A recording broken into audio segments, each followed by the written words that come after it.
नमस्कार दोस्तों, आज हम एक नए विषय विश्व के प्रमुख सागरों का अध्ययन करेंगे।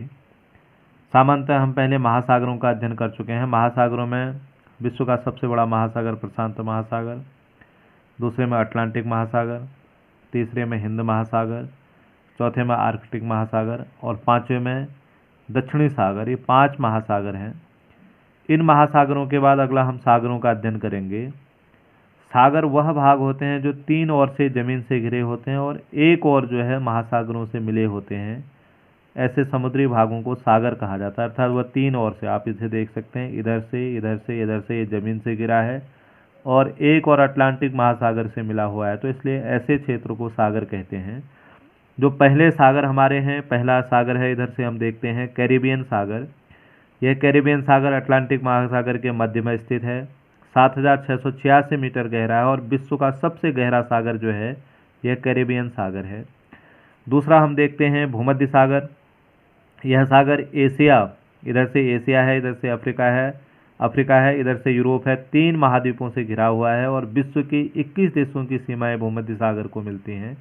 तो ध्यान रखना है, 3 महाद्वीपों से मिला हुआ है, 21 देशों को यह स्पर्श करता है। अगला आता है लाल सागर। लाल सागर और भूमध्य सागर के मध्य में विश्व की प्रसिद्ध नहर स्वेज नहर बनाई गई है। तो क्वेश्चन महत्वपूर्ण है, स्वेज नहर किन 2 सागरों को जोड़ के बनाई गई है? तो लाल सागर और भूमध्य सागर। उसके बाद काला सागर। काला सागर यूरोप में स्थित एक सागर है। काला सागर 6 देशों रूस, Ukraine, Romania, Bulgaria, Turkey, Georgia, इन देशों की सीमाओं से लगता है। सर्दियों में पानी बहुत गहरा होने से सागर का रंग काला पड़ जाता है, इसलिए इसे काला सागर कहते हैं। उसके बाद आता है कैस्पियन सागर। यह कैस्पियन सागर एशिया में स्थित है। विश्व की सबसे बड़ी खारे पानी की झील है। इसे झील भी कहते हैं, सागर भी कहते हैं। 5 देशों की सीमाएं इससे लगते हैं, कजाकिस्तान, तुर्कमेनिस्तान, ईरान, अजरबैजान और रूस। तो ये विश्व की खारे पानी की सबसे बड़ी झील कैस्पियन सागर है। अगला भारत के पास जो स्थित सागर है, सागर का नाम है अरब सागर। उसके बाद दक्षिणी चीन सागर। चीन के दक्षिण में स्थित एक सागर है जो प्रशांत महासागर में स्थित है और विश्व का सबसे बड़ा जो सागर है वह दक्षिणी चीन सागर है। अगला आता है पीला सागर। आप देख सकते हैं पीला सागर का ये वाला क्षेत्र है। पीला सागर यह चीन की मुख्य भूमि और कोरिया के बीच में स्थित है। इसके पास में जो गोबी मरुस्थल है, उस गोबी मरुस्थल में आंधियाँ आती हैं और उस रेत का रंग जो पीला होता है, उड़ने के कारण से यह समुद्र की सतह पर गिर जाता है, जिसके कारण से समुद्र पीला लगता है, इसलिए इस सागर को पीला सागर कहा जाता है।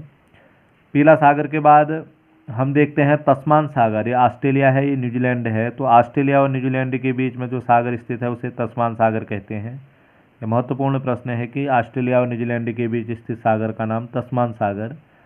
उसके बाद आता है बेरिंग सागर। बेरिंग सागर के बाद ओखोटस्क सागर। ये ओखोटस्क सागर भी महत्वपूर्ण है, देख लीजिए, यह इसकी लोकेशन है, ओखोटस्क सागर। उसके बाद आता है जापान सागर।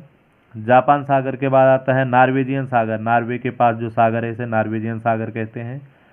और ग्रीनलैंड के पास जो सागर है, इस सागर को कहा जाता है ग्रीनलैंड सागर। अब हम इन पर आधारित कुछ महत्वपूर्ण प्रश्नों का अध्ययन करेंगे। पहला क्वेश्चन है, तस्मान सागर किसके मध्य स्थित है? ऑस्ट्रेलिया और न्यूजीलैंड के मध्य। किस सागर की सीमाएं 3 महाद्वीपों को स्पर्श करती हैं? तो भूमध्य सागर है, एशिया, अफ्रीका और यूरोप। जॉर्डन और इजराइल के मध्य कौन सा सागर है? तो यह मृत सागर है। वॉन झील के बाद इस मृत सागर में लवणता बहुत अधिक है। इस सागर में कोई भी व्यक्ति डूबता नहीं है।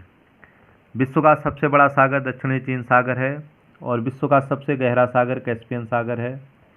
कैरिबियन सागर। स्वेज नहर किन 2 सागरों को जोड़ती है? तो भूमध्य सागर और लाल सागर को जोड़ती है। सबसे अधिक लवणीय झील टर्की की वॉन झील है, जिसकी लवणता 333% है। किस सागर में मुख्यतः मनुष्य डूबते नहीं है? तो मृत सागर है। नमक की वजह से घनत्व अधिक होने के कारण से इसमें व्यक्ति डूबते नहीं हैं। किस सागर के चारों ओर समुद्री धाराएं प्रभावित होती हैं? सार्गेसो सागर है। काला सागर किस देश के दक्षिण में स्थित है? तो यह काला सागर रूस के दक्षिण में स्थित है। ये कुछ महत्वपूर्ण प्रश्न थे। धन्यवाद।